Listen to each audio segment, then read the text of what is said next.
अभी बहुत जल्दी बैंक के जो लोग हैं जो प्राइवेटाइज किए जा रहे हैं उनके मुहिम को मैं आगे ले जाने वाला हूँ और लोग मुझे संपर्क कर रहे हैं। हम आएंगे सड़कों में, हम करेंगे पैदल मार्च, हम ह्यूमन चेन बनाएंगे और 1 लाख से ज्यादा लोगों का ह्यूमन चेन बनाएंगे। और इस बार सांकेतिक नहीं हो, हर परिवार का हक हम छीनने नहीं देंगे दोस्तों। 22 दिन के सफर के बाद बंगाल से मैं 2 दिन के लिए आया हूँ दिल्ली और इस 2 दिन की यात्रा के बाद तुरंत 30 दिन के लिए बंगाल, फिर आसाम, फिर केरल और उसके बाद राजस्थान और तमाम जगह जाऊंगा।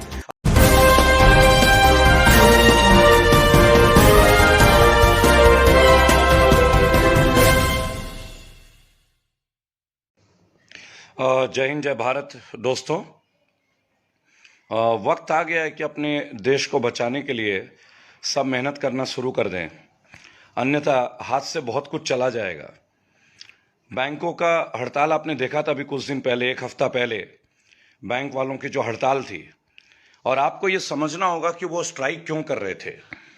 केवल एक कारण था दोस्तों उनका स्ट्राइक करने का, केवल एक कारण, उनका वो डर, उनका वो भय, वो डर दोस्तों जो नौकरी छूट जाने का डर, एक बढ़ती हुई उम्र के बाद जिम्मेदारियां निभाने का डर, और एक ऐसा डर जब माँ बाप अपने औलादों को कुछ कह ना सकेंगे कि वो घर क्यों बैठ गए और उनकी नौकरियां क्यों छिन गई।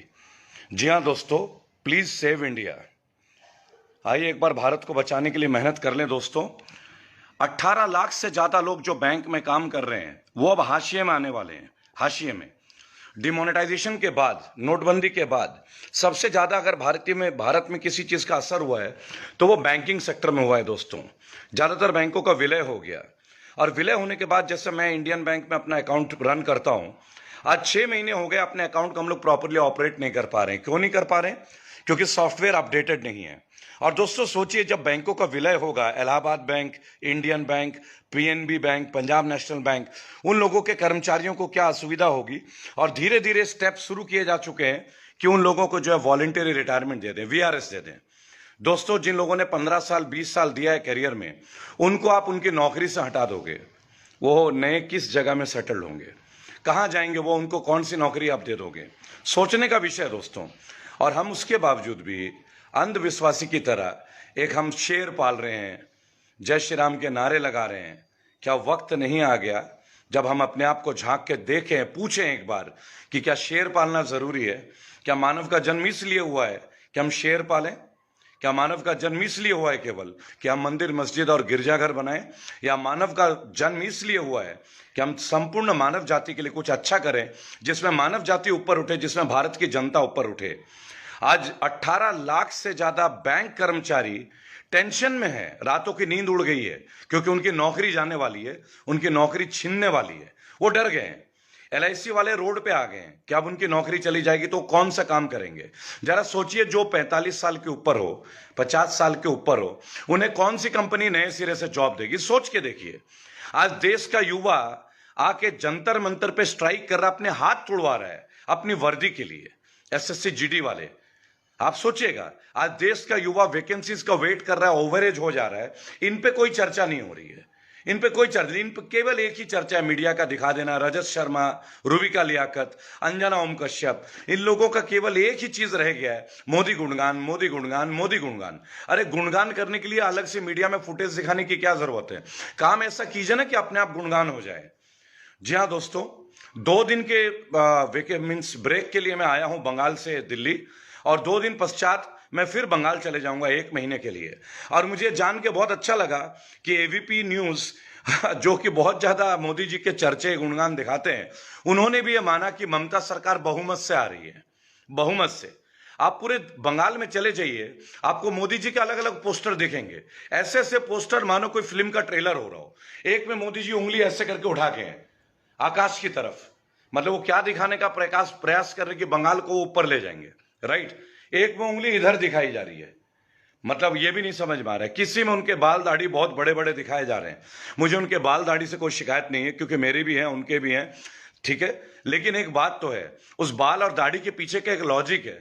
कोई भी गुरु रविंद्रनाथ टैगोर बनने का प्रयास ना करें, ना प्रयास करें गुरु रविंद्रनाथ टैगोर बनने का। रविंद्रनाथ टैगोर बनने के लिए बाल दाढ़ी नहीं, उनके लिए टैगोर वाली सोच की जरूरत है, वो दूरदृष्टि की जरूरत है, जो किसी भी देश के साहित्य को, देश के कल्चर को, सभ्यता को ऊपर ले जाए। जी हाँ दोस्तों, मैं अभी बहुत जल्दी बैंक के जो लोग हैं जो प्राइवेटाइज किए जा रहे हैं उनके मुहिम को मैं आगे ले जाने वाला हूं और लोग मुझे संपर्क कर रहे हैं। हम आएंगे सड़कों में, हम करेंगे पैदल मार्च, हम ह्यूमन चेन बनाएंगे और 1 लाख से ज्यादा लोगों का ह्यूमन चेन बनाएंगे। और इस बार सांकेतिक नहीं होगी, हर परिवार का हक अब छीनने नहीं देंगे दोस्तों। 22 दिन के सफर के बाद बंगाल से मैं 2 दिन के लिए आया हूं दिल्ली, और इस 2 दिन की यात्रा के बाद तुरंत 30 दिन के लिए बंगाल, फिर आसाम, फिर केरल और उसके बाद राजस्थान और तमाम जगह जाऊंगा। और कोई भी ये समझने का भूल ना करे कि हम कांग्रेस के मुरीद हैं। जी नहीं दोस्तों, अगर कांग्रेस में हम मुरीद होते तो शायद भाजपा को वोट देकर हम नहीं लाते, ये समझना होगा। लेकिन हाँ दोस्तों, आज तक ऐसी कोई सरकार नहीं आई है इस भाजपा सरकार के पहले जिन्होंने सरकार की सारी चीजों को डिस्टर्ब कर दिया। कोई एक प्लानिंग नहीं, कोई एक मिशन नहीं, कोई एक विचारधारा नहीं, कोई एक सोच नहीं। जिस चीज को मर्जी बेच दे रहे हैं, ट्रेनों को बेच दे रहे हैं, LIC बेच दे रहे हैं। आपको एक बात समझना होगा दोस्तों, जो लोग भी हमारे विरोध में आते हैं, जो हमें गलत समझते हैं, मेरे भाइयों एक बात सोचिएगा, 18 लाख बैंक कर्मचारी हैं। अगर ये प्राइवेटाइज हो गया और उनको नौकरी से हटा दी गई, 18 लाख परिवार बर्बाद हो जाएंगे। और इस बर्बादी का कारण कौन होगा, जिम्मेदार कौन होगा? हमारी और आपकी चुप्पी। ये जो हम लोग चुप लगाते हैं ना जब गलत होता है हमारे साथ, ये हमारी चुप्पी बहुत विनाशकारी है। कल को ये चुप्पी हमारे ऊपर भी आएगी। कल को आर्मी भी प्राइवेट कर देंगे, ये कल को ये एयरफोर्स भी प्राइवेट कर देंगे। इनकी क्या बात है? आप देखिए ना, आप सऊदी जाइए, UAE जाइए, वहां सिक्योरिटी प्राइवेट है। अमेरिका बहुत सारे देशों को प्राइवेट सिक्योरिटी दे रही है। अब वो दिन नहीं, क्योंकि इनके तो दोस्त ही अमेरिका है ना जी। कभी डोनाल्ड ट्रंप, कभी बराक ओबामा। अरे अपने देश को सशक्त बनाइए। जब आप बैंकों के कर्मचारियों को हटा देंगे, जब आप रेलवे के कर्मचारियों को हटा देंगे, उनका परिवार कहां जाएगा?